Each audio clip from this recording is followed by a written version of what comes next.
अरे मम्मी जी, रोइए मत मम्मी जी। हम इसका अपनी बेटी की तरह ख्याल रखेंगे, इसे पलकों पर बिठा के रखेंगे। मैं और मेरे पति बहुत अच्छे से ख्याल रखेंगे। आप जैसी नेक औरत के भरोसे ही तो इसे आपके यहाँ भेज रही हूँ। आप निश्चिंत रहिए मम्मी जी, मैं दुल्हन नहीं बेटी लेके जा रही हूँ।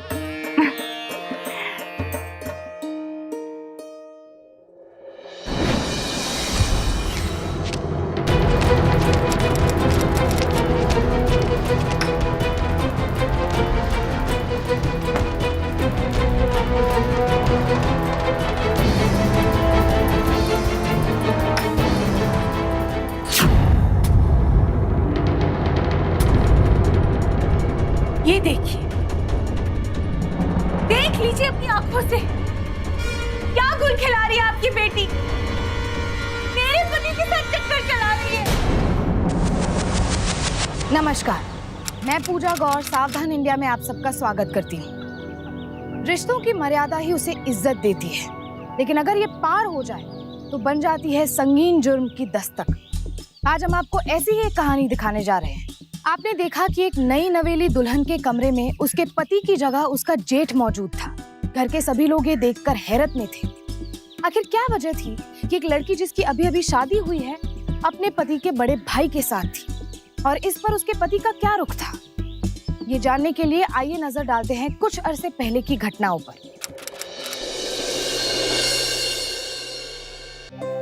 कैसा लगा हमारा घर?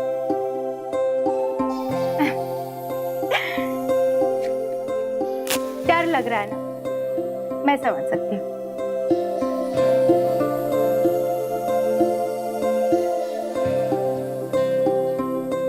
होता है, आज पहली रात है ना, बट चिंता मत करो, धीरे धीरे सब ठीक हो जाएगा। हाँ, अरे हमारे जो देवर जी है ना, बहुत ही मासूम है, बिल्कुल मेमने की तरह। और अगर ज्यादा घबराहट हो ना तो बीमारी का बहाना बना देना और एक आध हफ्ते के लिए टाल देना। हाँ, इससे तुम्हारा पति तुम्हारे काबू में भी रहेगा। अच्छा, अभी मैं देवर को भेजती हूँ, तड़प रहा होगा तुझसे मिलने के लिए। हाँ,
क्या हुआ?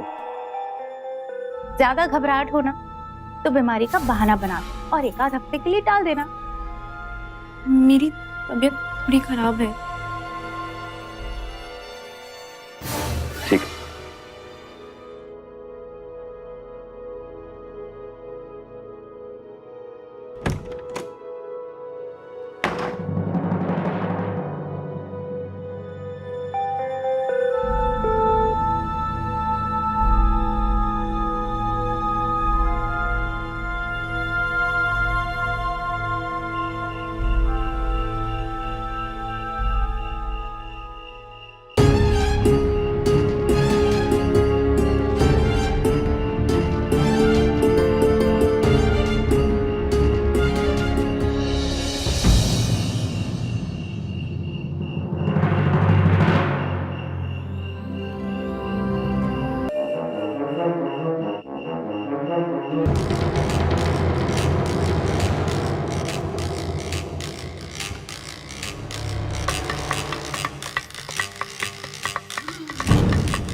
आज नाश्ते में खीर और पूरी भाजी बनेगी, जी मालकिन। ठीक है?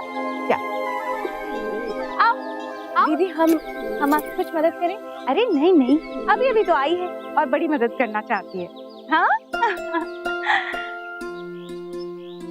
वैसे मुझे पता चला कि कल तूने पवन के साथ क्या किया। जो भी किया बहुत अच्छा किया। बस ऐसे ही मेरी बात मानती जा, फिर देख कैसे अपना पति अपनी मुट्ठी में रहेगा। दीदी हाँ? पवन को खाने में क्या पसंद है?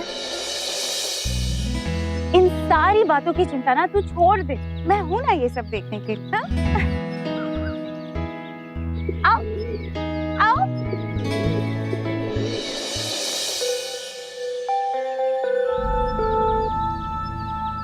क्या हुआ सलोनी, कोई प्रॉब्लम है? दीदी वो आज सुबह जब मैंने दरवाजा खोला तब कमल भैया वहां पे थे। मुझे बस बहुत डर लगा, इसलिए मैं आप उसने तुझसे कोई उल्टी सीधी बात तो नहीं की ना? नहीं, उन्होंने कुछ नहीं कहा। लेकिन आप ऐसा क्यों पूछ रही हैं?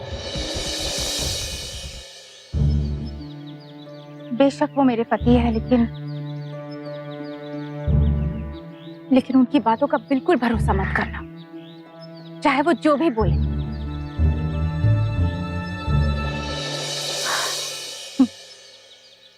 खैर ये सारी बातें जो, जल्दी से नाश्ता कर ले, तो शॉपिंग लेकर चलूंगी। हाँ और फिर रात को अपने पति के साथ कैसे पेश आना है वो भी सिखाऊंगी। हाँ चला। सलोनी। हाँ दीदी। सलोनी 1 मिनट दरवाजा खोल दो। दीदी मैं नहा रही हूँ। अरे मुझसे क्या शर्माना, मैं ही तो हूँ। लेकिन दीदी सलोनी मेरे पास कुछ है तेरे लिए, जल्दी खोल।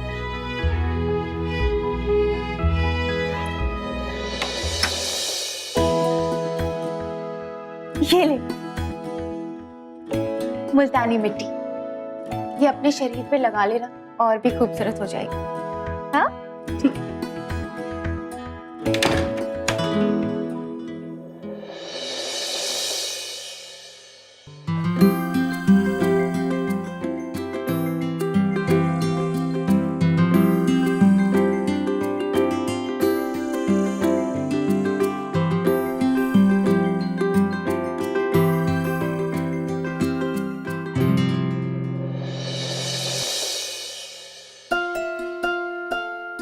वाह क्या कमाल की खूबसूरती दी है भगवान ने।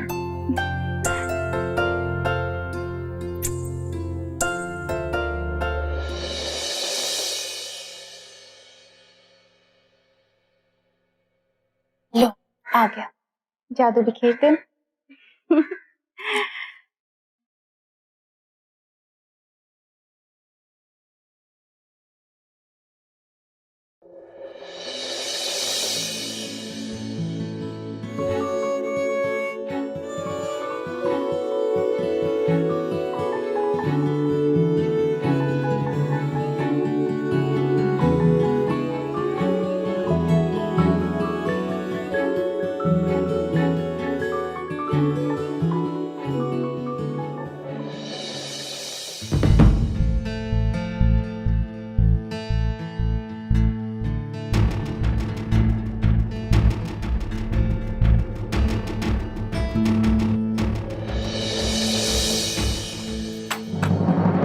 सलोनी, मैं तुमसे कुछ बात करना चाहता हूँ सलोनी। मैं तुमसे बहुत बहुत बहुत जरूरी बात करना चाहता हूँ।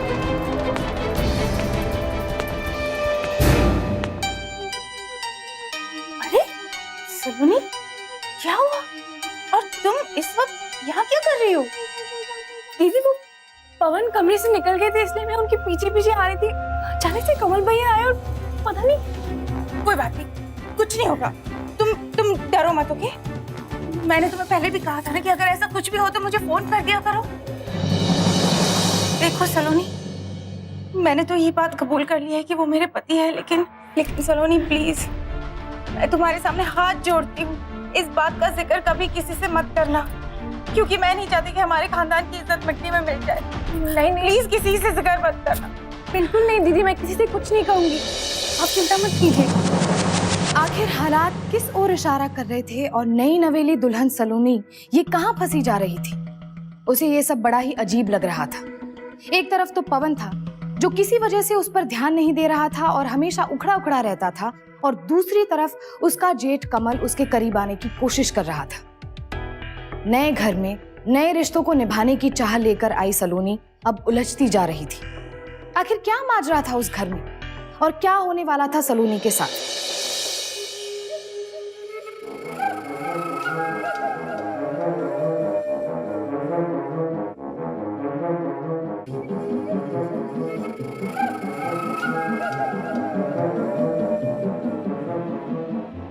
सलोनी, मैं तुमसे कुछ बात करना चाहता हूँ। अरे माँ,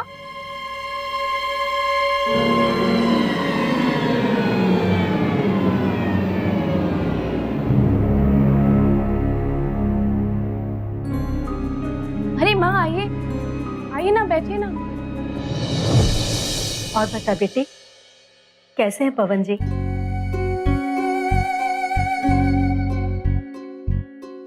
पता नहीं माँ, वो हमसे बहुत ही कटे कटे से रहते हैं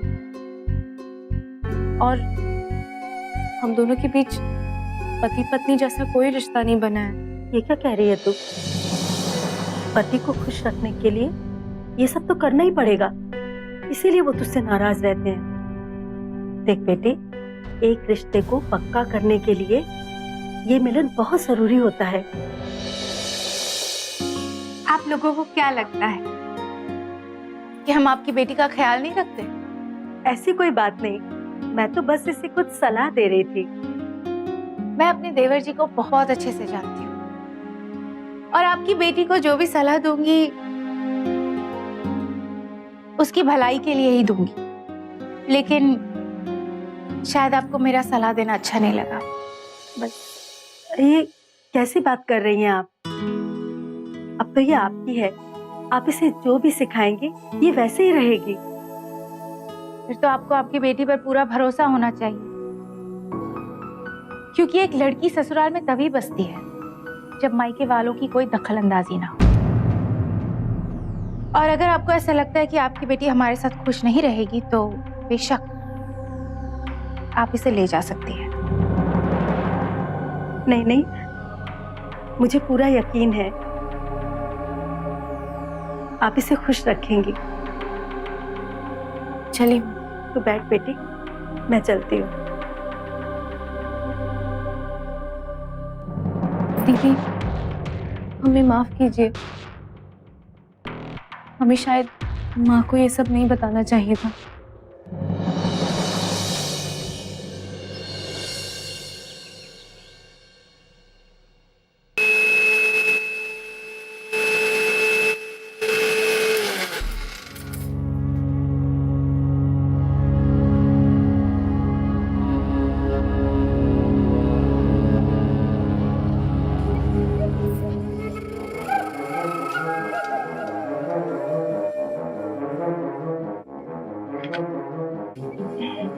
पवन ने तुम्हें छुआ तो नहीं? उससे दूर रहना, रात में मिलते हैं।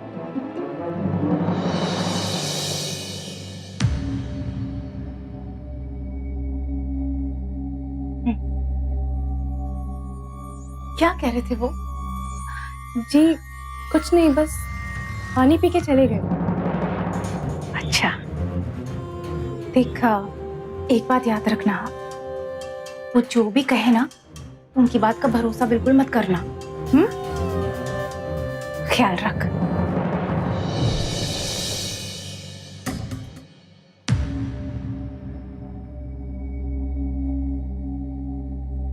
पवन ने तुम्हें छुआ तो नहीं? उससे दूर ही रहना तुम, रात में मिलते हैं।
पवन,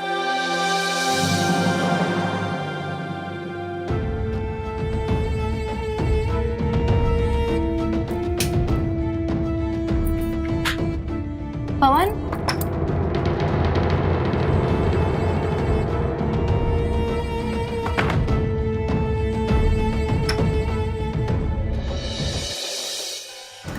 पवन,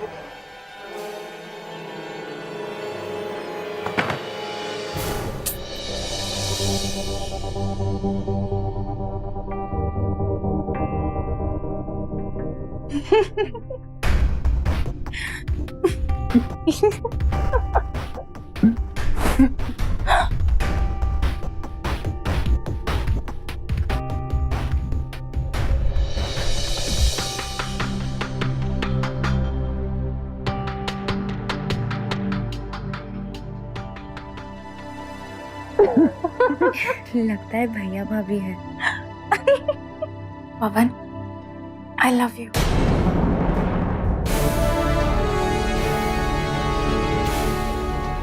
I love you, I love you.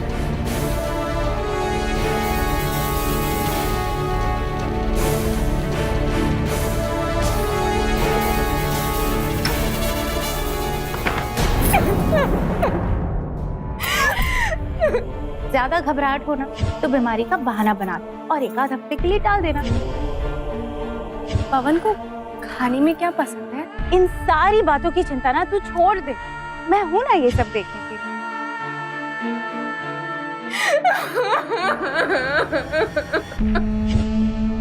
I love you.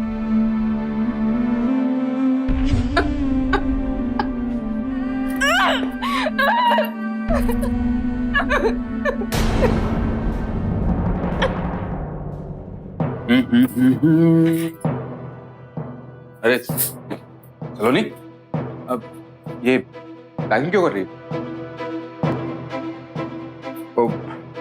मुझे नींद नहीं आ रही थी इसलिए स्टडी रूम में चला गया था। लेकिन ये तुम पैकिंग क्यों कर रही हो? कहीं जा रही हो? क्या हुआ बताओगी? पैकिंग क्यों कर रही हो? देखो, तुम प्लीज मुझे मेरे घर पे छोड़ दो। घर पे छोड़ दो? सलोनी बात क्या है? तुम्हें बहुत अच्छी तरह से पता है कि मैं क्या बात कर रही हूँ।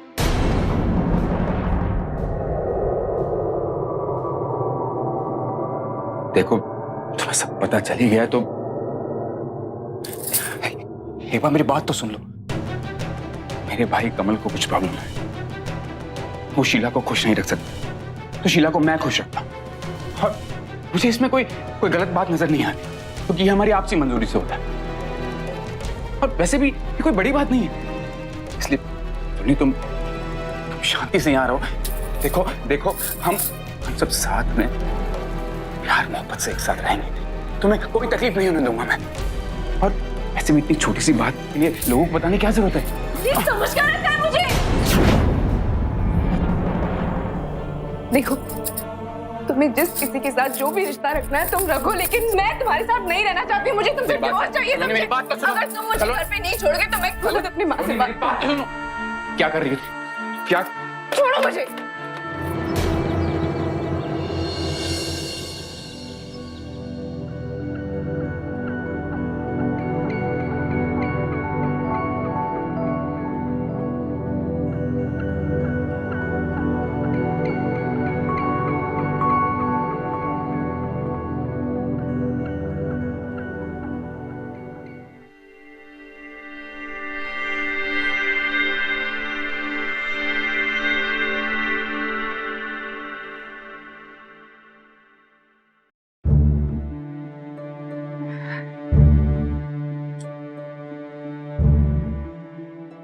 क्यों नहीं मान जाती अपने पति की बात? हाँ, घिन आती है मुझे आपसे। कैसे अपने खुद के पति को छोड़ के किसी और के पति के साथ सब कैसे कर सकते हैं? देख, अब जो भी है ना यही है और तुझे मानना ही पड़ेगा। और वैसे भी तेरे पास और कोई चारा भी तो नहीं है। हाँ, छोड़ो ना शीला, क्यों पत्थर पे अपना सर फोड़ रही हो? मैं उसको समझाने की बहुत कोशिश की, लेकिन वो समझ ही नहीं रही। आज से हम इसी रूम में रहेंगे। ठीक है।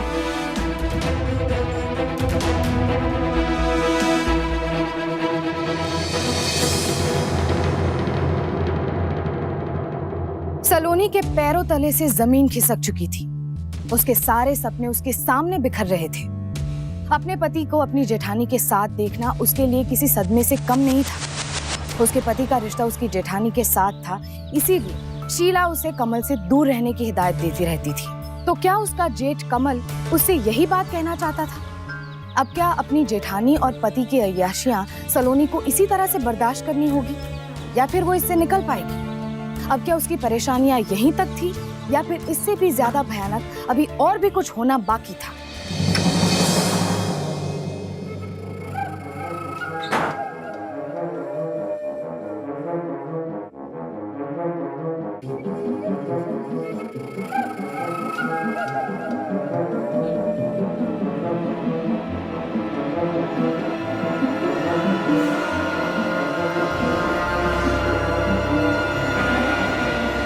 उठो सलोनी, उठो, बैठो, बैठो।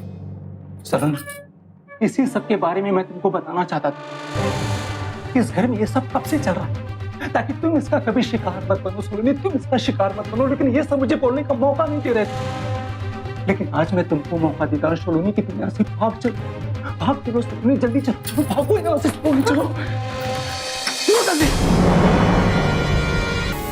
तुम्हारी हिम्मत कैसे ये सोचने की कि तुम सलोनी को लेकर आजाद कर दोगे उसे? एक बात ध्यान से सुन ले, हम तुझे इसलिए छेड़ रहे हैं क्योंकि हमारे पूज्य दादाजी ने तेरे नाम पे सारी प्रॉपर्टी कर रखी है, समझा तू? कान खोलकर सुन, तुझे जैसे अपनी जिंदगी जीनी है ना जी, और हमें अपनी जिंदगी जीने दे।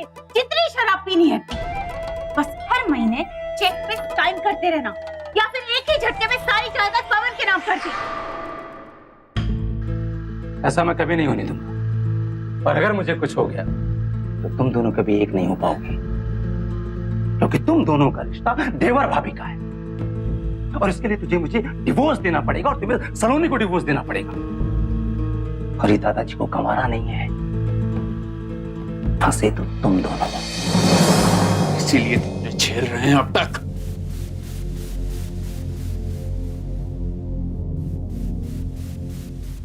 मैं तुम दोनों के सामने हाथ जोड़ करके भीख मांगता, सलोनी की बख्श प्लीज। मैं तो अपनी जिंदगी जी रहा हूं, सलोनी को बख्श दो प्लीज।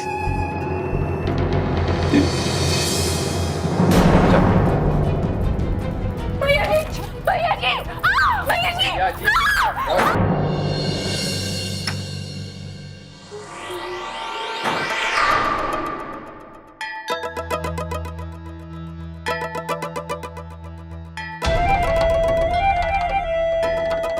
कर ले, कर, जितनी कोशिश करनी है कर ले।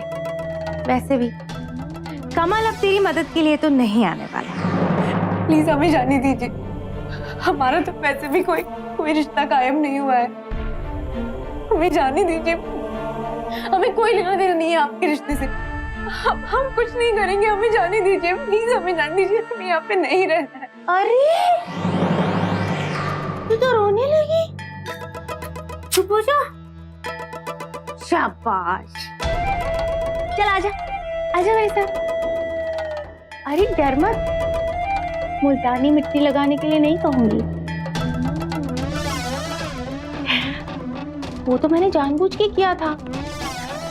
ये ले मुल्तानी मिट्टी, ये अपने शरीर पे लगा लेना और भी खूबसूरत हो जाएगी। हाँ ठीक।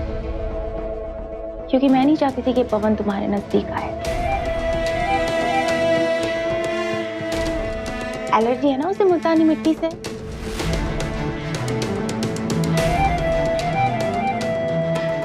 मर्द है, फिसल जाता। खैर, मैं जाती हूँ। पवन मेरा इंतजार कर रहा होगा। हाँ?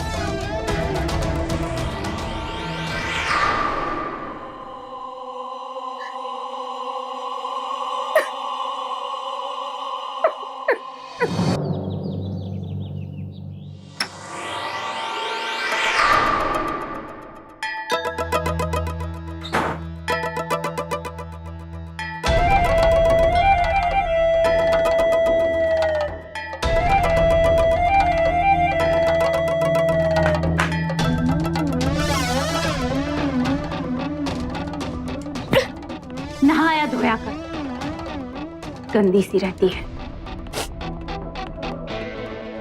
चल खा।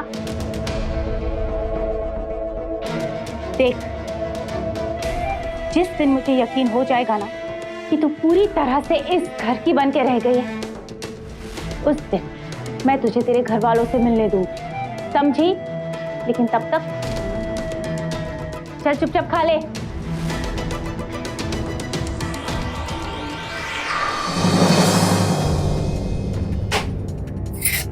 खा ले चुपचाप।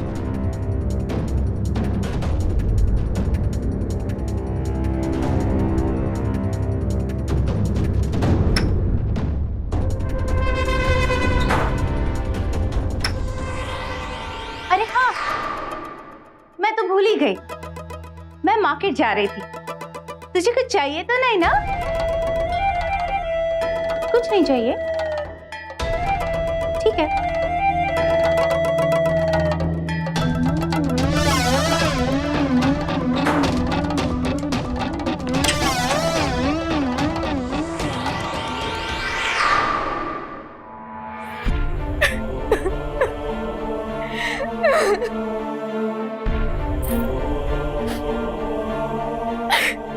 रोइए नहीं मम्मी जी, हम इसका बिल्कुल बेटी की तरह ख्याल रखेंगे, पलकों पे बिठा के रखेंगे। मैं और मेरे पति बहुत अच्छे से ख्याल रखेंगे। आप जैसी नेक औरत के भरोसे ही तो इसे आपके यहाँ भेज रही हूँ। आप निश्चिंत रहिए मम्मी जी, मैं दुल्हन नहीं बेटी लेके जा रही हूँ।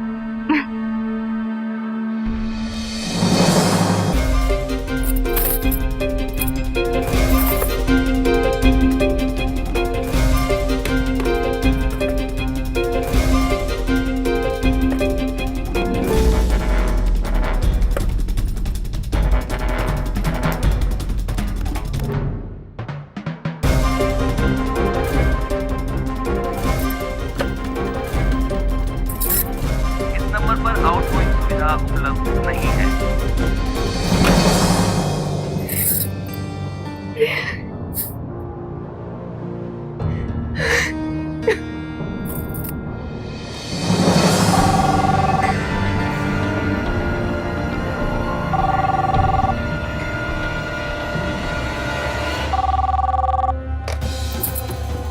हेलो हेलो, भैया, भैया प्लीज मुझे बचा लीजिए। मैं यहाँ पे नहीं रह सकती, मैं खुद कुछ भी करूँगी, मैं ये सब कुछ सहन नहीं कर सकती। प्लीज भैया। नहीं सलोनी, तुम ऐसा कुछ नहीं करोगी। मैं आ रहा हूँ। और हाँ, इन लोगों के खिलाफ मेरे पास एक सबूत है। मैं आकर के तुम्हें सब कुछ बताता हूँ, लेकिन प्लीज तुम ऐसा कुछ भी नहीं करोगी।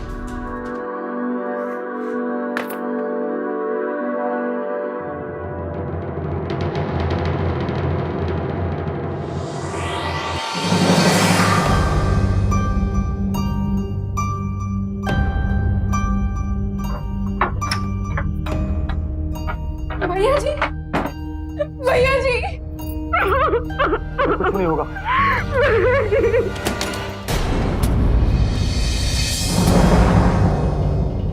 देख लीजिए अपनी आंखों से, क्या गुल खिला रही है आपकी बेटी। मेरे पति के साथ कुल छर्रे उड़ा रही है। मैंने इसको कितना समझाने की कोशिश की, लेकिन ये मानी ही नहीं। क्या बकवास कर रही है आप?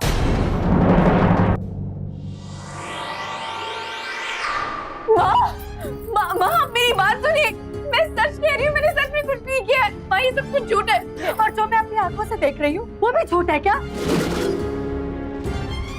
मैंने पहले भी देखा था, उस वक्त मुझे लगा कि वो मेरा वहम है, लेकिन आज तुझे अपनी बेटी कहते हुए मुझे शर्म आ रही है।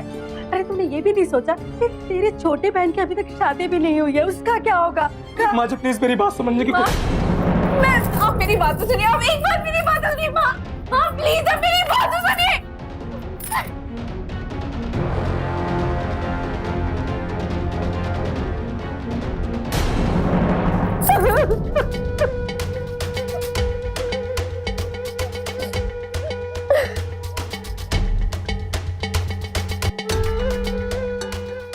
तुम लोगों को कभी कामयाब नहीं होने दूंगी।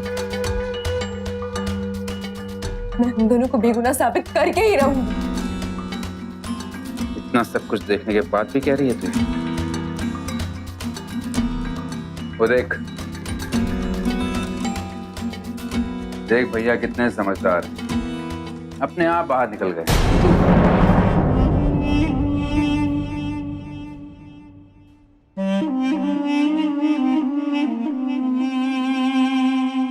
और अब तू भी यही करेगी, चुपचाप यहाँ से निकल जा, वरना तुझे धक्के मार के यहाँ से बाहर निकालूंगा। चल चल। कभी कभी जो दिखाई देता है वो सच से बिल्कुल उल्टा होता है, लेकिन सबके सामने वही सच साबित हो जाता है। सलोनी बेगुनाह थी और जुल्म की शिकार थी।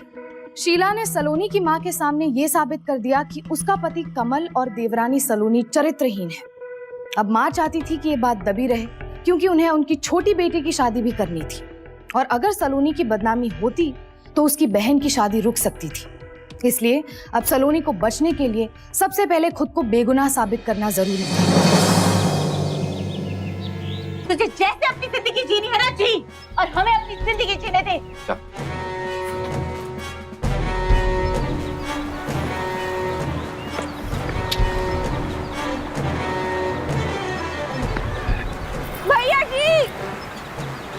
भैया जी रुकिए, भैया जी रुकिए, भैया जी।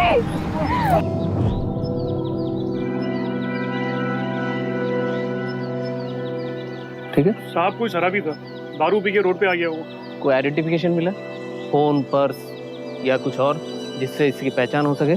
पर्स तो नहीं, फोन मिला।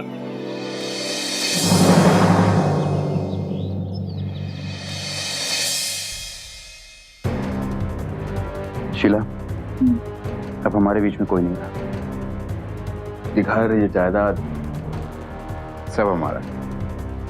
एक तीर से 3 निशान, अब सिर्फ तुम और मैं। मेरे साथ जो भी करना है करो, सलोनी को जाने दो प्लीज।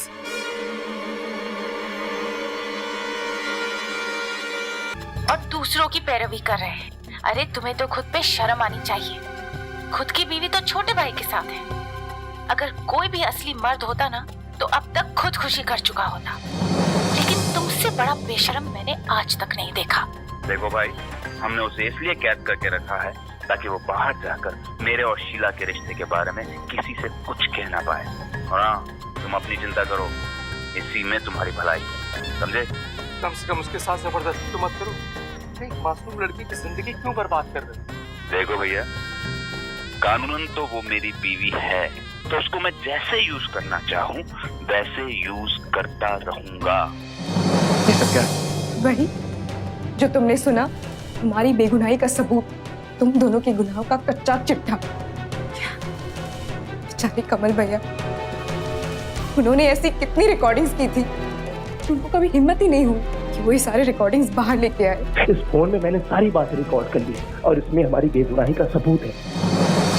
लेकिन तुम्हें ये सब कहाँ से मिला? उनकी लाश के पास। जी हाँ, उनकी लाश के पास, और उनकी मौत की जिम्मेदार तुम दोनों हो। ये क्या कह रही है तुम? रिकॉर्डिंग तो तूने कर ली है, लेकिन तूने यहाँ आकर बहुत बड़ी गलती की। पिछली बार तो मैं बेवकूफ था जो मैंने तुझे छोड़ दिया था, लेकिन अब मुझे भी तेरे कमल भैया के पास भेज दूंगा। फोन दे, फोन दे, छोड़, छोड़, नहीं, छोड़, मैंने कहा फोन छोड़। क्या हो रहा है साहब? तुम दोनों को क्या लगा मैं इतनी बेवकूफ हूँ कि मैं यहाँ पे अकेली आऊंगी? मैं यहाँ पे इंस्पेक्टर साहब को इसलिए बुलाया था ताकि तुम दोनों अपने सारे गुनाह उनके सामने कबूल करो। कैसा गुनाह? कौन सी जुर्म की बात कर रही हो तुम? क्या बकवास कर रही हो? इंस्पेक्टर साहब ये सब गलत है, ये हमारी आवाज नहीं है। तो हम पता कर लेंगे, तुम लोग दोनों हमारे साथ चलो पुलिस स्टेशन। अरे लेकिन हमने किया क्या है? मुझे टॉर्चर करने के जुर्म में और कमल भैया उनको खुदकुशी करने के लिए मजबूर करने के जुर्म में। हेलो। अरे लेकिन मैंने कुछ नहीं किया है। सलोनी ने देर से ही सही पर हिम्मत दिखाकर शीला और पवन के दुष्कर्मों का अंत किया। सलोनी की माँ को जब सारी बात पता चली तो उन्हें अपनी गलती का एहसास हुआ। उन्होंने सलोनी से माफी भी मांगी और उसे अपने साथ अपने घर ले गई। शीला और पवन को सलोनी पर मेंटल और फिजिकल टॉर्चर करने के जुर्म में आईपीसी की धारा 498A, कमल और सलोनी को बदनाम करने के जुर्म में आईपीसी की धारा 500 और कमल को आत्महत्या करने पर मजबूर करने के जुर्म में आईपीसी की धारा 306 के तहत 10 साल की सजा हुई और जुर्माना भी भरना पड़ा। सलोनी की मां ने अच्छा घर देखकर शादी तय की थी पर परिवार के बारे में कुछ पता नहीं किया था। आमतौर पर लोग लड़के वालों का पैसा या रुतबा देखकर प्रभावित हो जाते हैं और उसी को सब कुछ मान लेते हैं, पर ये काफी नहीं होता। शादी से पहले हमेशा लड़के वालों के बारे में सारी तफ्तीश कर लें और शादी के बाद भी ससुराल की गतिविधियों पर नजर रखें। अक्सर देखा गया है कि लोग अपनी बेटी के साथ अन्याय होते देखकर भी घर की बात को घर में रखने की कोशिश करते हैं। असली इज्जत घर के अंदर होनी चाहिए। लोग क्या कहेंगे ये सोचकर घर की चार दीवारी में जुल्म होने देना सरासर गलत है और अपनी बेटी के साथ अन्याय है। इसलिए सावधान रहे, सतर्क रहे और सुरक्षित रहे। फिर होगी आपसे मुलाकात एक और सत्य घटना के साथ। तब तक सावधान इंडिया, इंडिया फाइट्स बैक।